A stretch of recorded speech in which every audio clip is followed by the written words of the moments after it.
Olá, queridos, graça, paz e prosperidade. Bem-vindos a mais uma quinta de Batalha Espiritual pelo canal José Maurício. Você que não é inscrito aqui, se inscreva. É inscrito lá na TV Palavra Viva, nos assiste pela resenha ao meio-dia de segunda a sexta. Agora você pode se inscrever aqui. É inscrito aqui, mas não é inscrito na TV Palavra Viva, corre lá, se inscreve, porque também o canal da TV Palavra Viva tem muito conteúdo que abençoa a sua vida. Todas as quintas estamos aqui para trazer um conteúdo importante para você. Conteúdo que vai agregar, conteúdo que vai muitas vezes esclarecer, conteúdos bíblicos que querem pautar a sua fé. Não num sistema de batalha espiritual, numa doutrina experimental, mas nessa doutrina que é a palavra de Deus. Portanto, o nosso compromisso aqui em falando de batalha espiritual ele é muito amplo. Porque nós não falamos só de demônios. Batalha espiritual não se resume a demônios. Batalha espiritual fala também de anjos. Batalha espiritual fala do Espírito Santo, fala da autoridade do nome de Jesus, fala do sangue de Jesus para salvar, fala de uma série de outras coisas. Estratégia, libertação, cura, manifestação do poder de Deus. Então, quando alguém diz assim, mas falar de batalha espiritual é muito... Não, é muito o quê? É muito complexo, porque batalha espiritual não está resumido ou restrito a figuras demoníacas. Batalha espiritual é algo muito maior, algo muito amplo, e nós precisamos, como igreja, dominar e entender isso, para que possamos lutar contra principados, potestades, dominadores, seres da maldade, hostes espirituais que estão nas regiões celestes e guerreiam todos os dias contra nós, contra a humanidade, contra a igreja.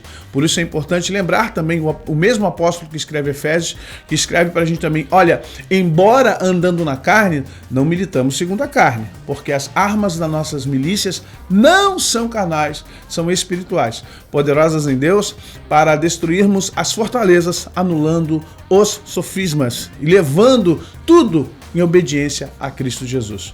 Portanto, aguarde aí mais um tema muito importante, muito interessante, que você vai ver agora. Uma vinhetinha de 15 segundos e eu já volto.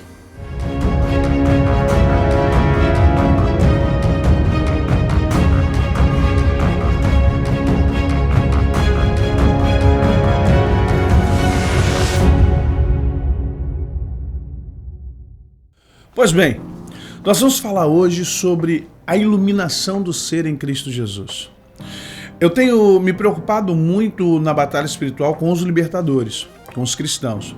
Eu sei que todos querem, às vezes, saber segredos sobre demônios, como funciona o principado, como funciona a potestade, como derrotar inimigos aqui, como ter uma revelação ali. Só que entenda, isso só terá verdadeiramente eficácia se houver um libertador, um guerreiro, um intercessor, um cristão, um líder, um ministro saudável. Não tem como eu ensinar a vocês coisas sobre o inimigo se você, ou eu, ou nós, estamos carecendo de cura. Estamos carecendo de identidade espiritual. Estamos carecendo de autoridade. Por que nós não temos tido autoridade no mundo espiritual, principalmente contra demônios, contra o inferno? Porque a sociedade de hoje está doente.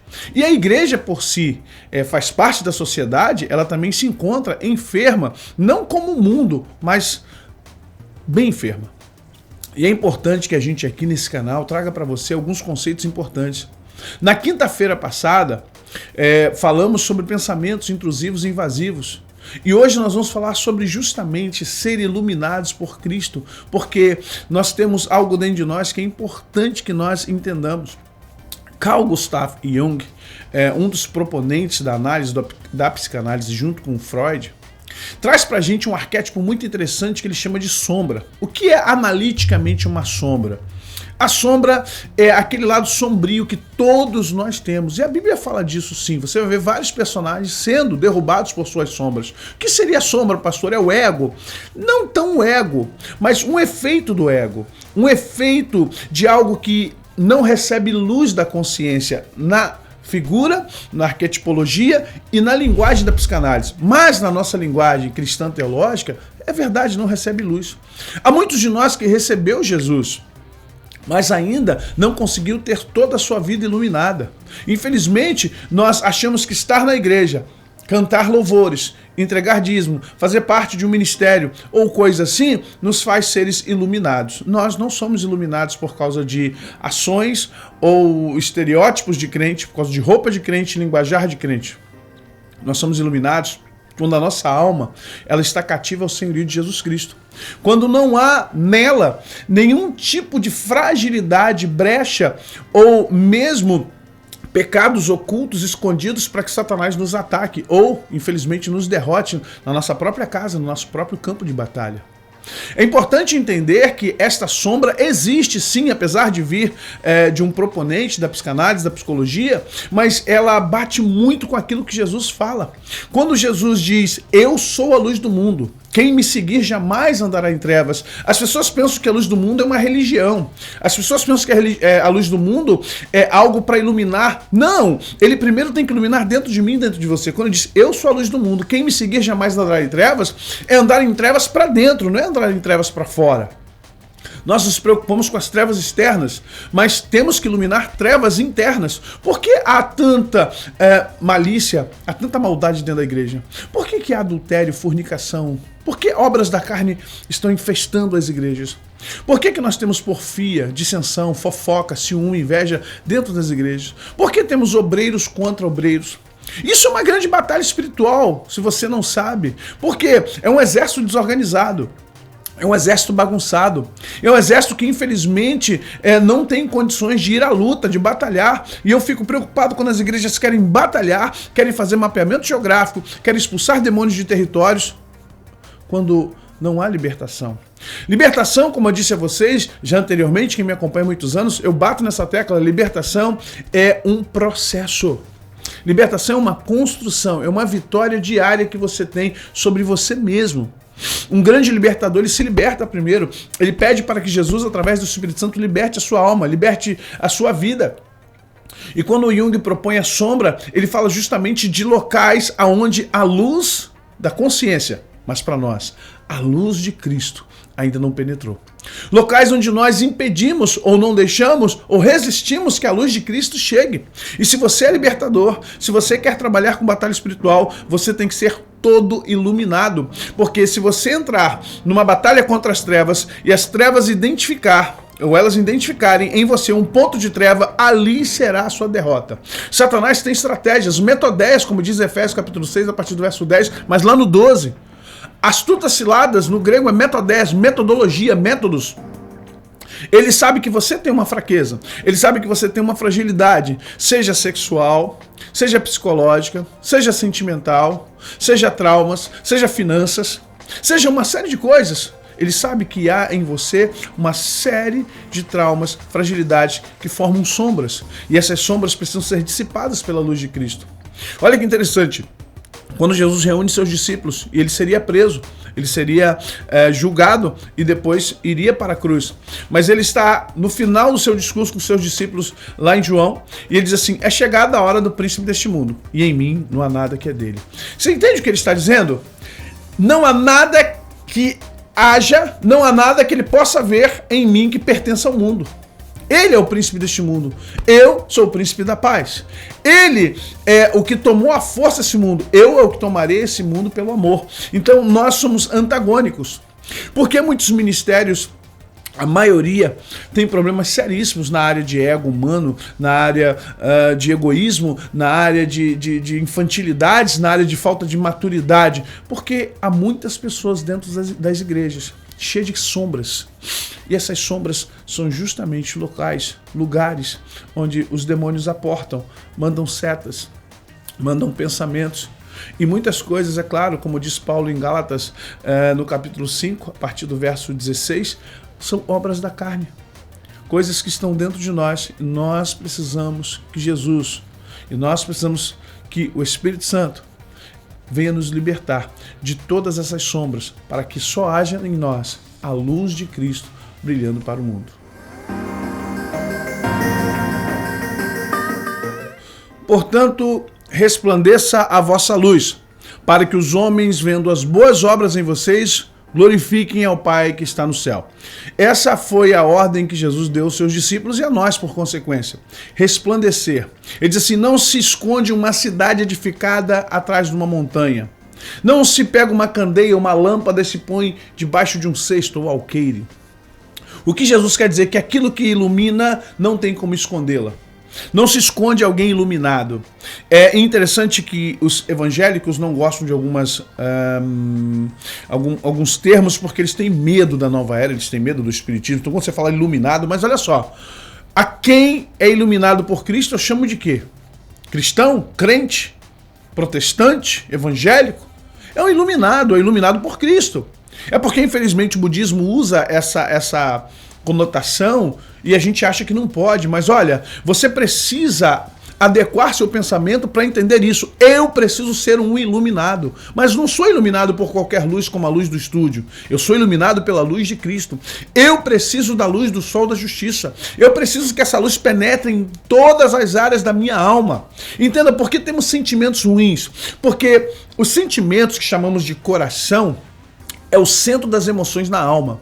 A alma é a nossa personalidade, é a nossa persona, é o que nos personifica. O coração é o centro das emoções na alma. Onde as sombras ficam justamente no coração, elas se residuam ou têm resíduos no coração, onde os sentimentos estão ali misturados, coisas boas e ruins. Por que a Bíblia diz que o coração do homem pode fazer planos, mas, porém, a resposta certa vem dos lábios do Senhor? Por que a Bíblia ainda diz o coração do homem é enganoso? Sabe, nós temos que entender quando fala coração, dos sentimentos. O coração, os sentimentos podem fazer planos, mas a resposta certa vem da razão de Deus. A palavra logos, que se refere a Jesus, é razão. Razão é luz. Então nós precisamos ser tomados pela razão de Deus. Precisamos ser tomados pela luz de Cristo. O que acontece quando nós nos transformamos? Primeiro, vamos entender o que é conversão. Conversão não é levantar a mão enquanto se canta um louvor, um hino gostoso, bonito, sabe, aquela coisa emocionante no altar. Não, conversão não é isso. Isso é receber Jesus, isso é uma pública profissão de fé. Conversão é algo construído. É algo que você vai vivendo ano após ano. É uma vitória sobre o seu ego todos os dias, todos os anos. A santidade não é ausência de pecado. Santidade é a guerra, é a luta e a vitória contra o pecado. Então precisamos rever conversão e santidade. Nós precisamos olhar para nós assim, eu estou me convertendo, porque quando alguém diz para mim, fulano se converteu, eu fico, cadê? Eu quero saber quem é, porque eu quero procurar o exemplo dessa pessoa que já se converteu, porque eu ainda não me converti. Converter no sentido de cambiar, sabe, como da moeda? Cambiar, trocar de valor. E quando eu falo converter, é o que? Me converter em Cristo. Como Paulo diz em Efésios capítulo 4, até que cheguemos à estatura de varonilidade perfeita, à semelhança de Cristo, Filho de Deus. Conversão é chegar à estatura de Cristo. Então, se nós olharmos nesse aspecto, ninguém é convertido, porque eu ainda não conheço na minha geração alguém que está à semelhança de Cristo. Por que Paulo, em 1 Coríntios 11, diz, sede, pois, meus imitadores, olha que responsabilidade, hein? Como eu sou de Cristo. Me imitem, porque eu estou imitando a Cristo. E eu estou tentando chegar à estatura de varonilidade perfeita com ele.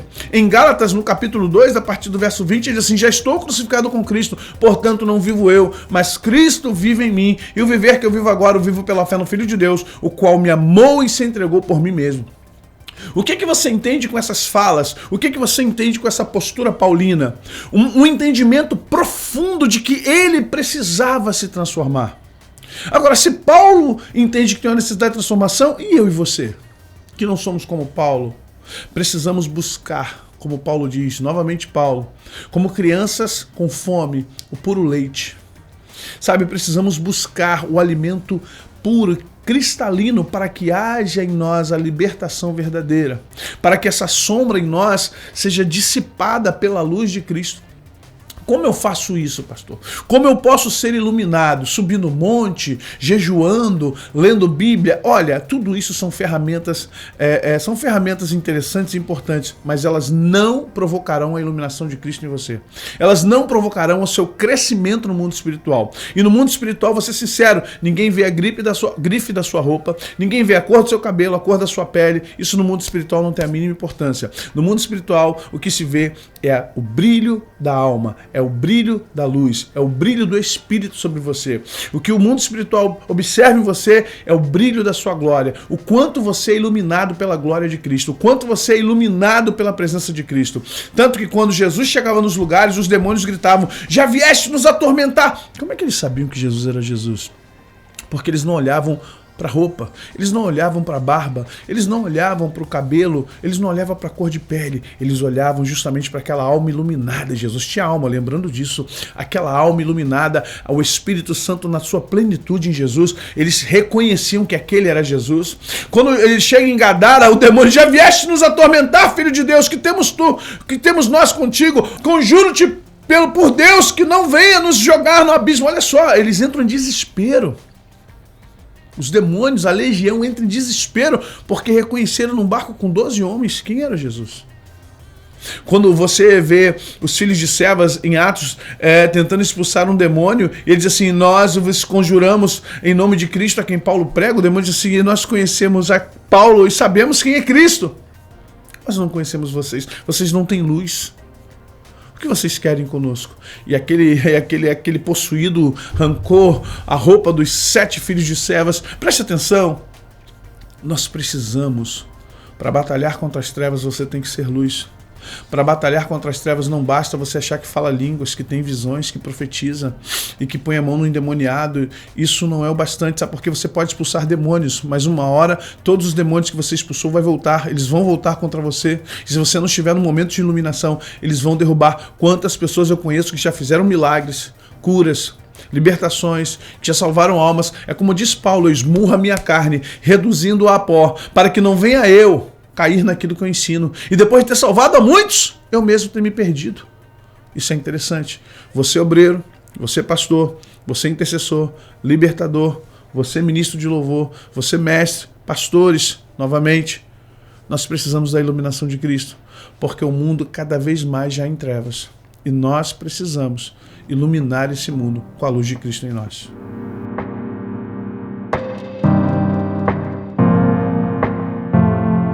Finalmente, como então, pastor, eu me ilumino? Por favor, eu entendi, já compreendi, você citou todos os textos bíblicos e eu captei a vossa mensagem, querido mestre.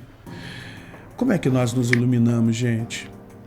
Eu sei que a religião nos propõe assim: sobe montanha, sobe monte, faça o jejum de tantos dias, leia tantos salmos, frequente vigílias. Gente, com todo respeito e carinho, mas se isso desse certo, nós teríamos anjos na terra. Nós teríamos homens e mulheres que já estariam iluminando o mundo de uma forma... O mundo já estaria em paz. Porque o que eu conheço de gente que vai para monte, que vai para vigília, que lê a Bíblia 6, 7, 8, 10 vezes, que jejua e que faz e acontece, é do manto, é do reteté, e suas vidas não mudam. É interessante que você olha para a vida desses queridos irmãos, tudo amarrado nas finanças, tudo amarrado na vida sentimental. Ministério não cresce, é muito bom para si, mas quando vai para a igreja não consegue se submeter às lideranças, não tem condições de trabalhar com a igreja. Então vamos entender que essas ações são ações auxiliares, elas não são as ações que provocam verdadeiramente a nossa transformação, nem a nossa iluminação em Cristo. Quem me ilumina? Cristo, através do Espírito Santo. Então como é que eu faço? O Espírito Santo está em mim, está em você. Como podemos ser iluminados? Quando nós permitimos que o Espírito Santo seja literalmente o Senhor das nossas ações. O Espírito Santo é como Cristo. Jesus disse: não vos deixarei órfãos na terra, porque ele estaria saindo da terra. Enviarei um, o Pai enviará um, alhos, semelhante como eu, da mesma natureza que eu, e ele ficará com vocês até o final. Eu tô indo porque acabou meu tempo, mas ele não vai embora. Ele só vai embora até o último santo sair dessa terra. Ele não sai daqui sem os santos. O Espírito da verdade, ele vos ensinará na verdade. Ele vai lembrar vocês do que vocês precisam falar. Ele vai ensinar vocês. Ele será o mestre, o advogado, o intercessor, o guia, o Deus. Ele será aquele que vai ensinar vocês na verdade. Ele iluminará vocês como me iluminou. Quando Jesus está com Moisés e Elias, aquele brilho de glória é o brilho do Espírito Santo de Deus nele. Vamos entender que nós precisamos, com todas as forças, nos submeter à força do Espírito Santo. Com todo o nosso empenho, nos submeter à realidade do Espírito Santo de Deus nas nossas vidas. Precisamos permitir que ele nos ilumine. Como? Primeiro, usando o Salmo de Davi: sonda, meu Deus, vê meu coração. Vê se há em mim algum caminho mau. Reconheça as suas fragilidades. Reconheça que lá na sua sombra tem pecado de estimação. Reconheça que você tem fraquezas sexuais. Reconheça que você é mau administrador e financeiramente você prejudica a sua vida e a vida de muitos. Reconheça que você é um péssimo obreiro, você não é obediente, você fala mal do seu pastor, você fala mal do seu irmão, você fala mal da igreja. Reconheça. Reconheça que você é rebelde. Reconheça. Reconheça que você faz corpo mole, você não vai à igreja, você só vai quando quer porque você acha que a igreja não é importante. Reconheça que você faz pouco e que você doa seu tempo todo para o mundo, para o trabalho, para a faculdade, para pós, para passeio e vai para casa de praia, vai para casa de montanha, mas para a obra de Deus na terra você reconheça. Reconheça que você como obreiro não está desempenhando bem o seu papel como pastor, como líder, como ministro de louvor, como líder da escola dominical. Você também só faz o que quer. Reconheça que você não honra pai e mãe. Reconheça que você não dá tempo adequado aos seus filhos, à sua família. Reconheça que o seu ego é muito grande, então você disputa com seu marido, você disputa com a sua esposa, quem ganha mais salário, quem tem a melhor, quem é que tem a grife. Quem tem o melhor carro?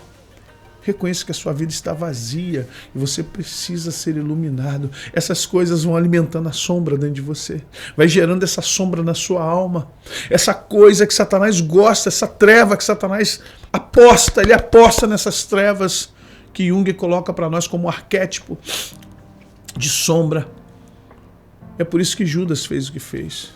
É por isso que Pedro fez o que fez. É por isso que Davi fez o que fez. É por isso que Sansão fez o que fez. É por isso que você vê um Abraão, um homem amigo de Deus, mentindo com relação à sua esposa várias vezes. É por isso que você vê, muitos homens que dizem assim, mas como isso? É por isso que você vê várias pessoas cometendo erros. São sombras.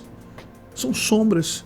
E a Bíblia é tão linda que ela não esconde isso de nós. Está lá os personagens para a gente olhar e ver. Preste atenção. Hebreus no capítulo 12 começa a dizer assim, portanto, nós que estamos cercados de uma tão grande nuvem de testemunhas, esses que venceram suas sombras, para alcançar aquilo que nós estamos alcançando, e eles não puderam, porque sem nós eles não seriam completos, porque Cristo está em nós. Corramos para a carreira que nos está proposta, desembaraçando-nos de todo o pecado que tão tenazmente nos assedia. Corramos para a carreira que nos está proposta, olhando para o autor e consumador da nossa fé, que se propôs ir para a cruz, sem medo da humilhação, sem medo da vergonha. Façamos isso também. Gerar uma autoanálise de quem nós temos sido. E 3, com muita sinceridade, dizer, Espírito Santo, eu sou um guerreiro, eu sou uma guerreira. Espírito Santo, eu tenho um chamado para ser libertador. Eu tenho um chamado para ser um batalhador, um guerreiro nas regiões celestes. Eu tenho um chamado para ser evangelizador, adorador, usar de adoração profética como arma de libertação. Mas a minha vida não está de acordo, não está dentro daquilo que verdadeiramente precisa ser. Me ajuda. Eu preciso começar um processo de conversão. Ilumina minha alma, ilumina o meu ser e põe para fora todas as trevas. Vê se há em mim algum caminho mau. E há. E me ajuda. Limpa-me, livra-me, para que eu possa, em santidade, ser reconhecido, ser consolidado na minha autoridade espiritual. Para que os demônios, o mundo espiritual, olhe para mim e reconheça que há um ser iluminado pela luz de Cristo, batalhando, não contra carne e sangue, mas contra principados, potestades, dominadores, contra seres espirituais e hostes espirituais nas regiões celestes. Que Deus possa abençoar a sua vida. Gostou do conteúdo? Deixa o seu like, assina a notificação, seja inscrito e, por favor, comente, vá lá nos comentários e comente o que você quiser. O seu comentário é importante para nós, tá bom? Deus te abençoe, até a próxima quinta. Graça, paz e prosperidade sejam da parte de Cristo. Amém.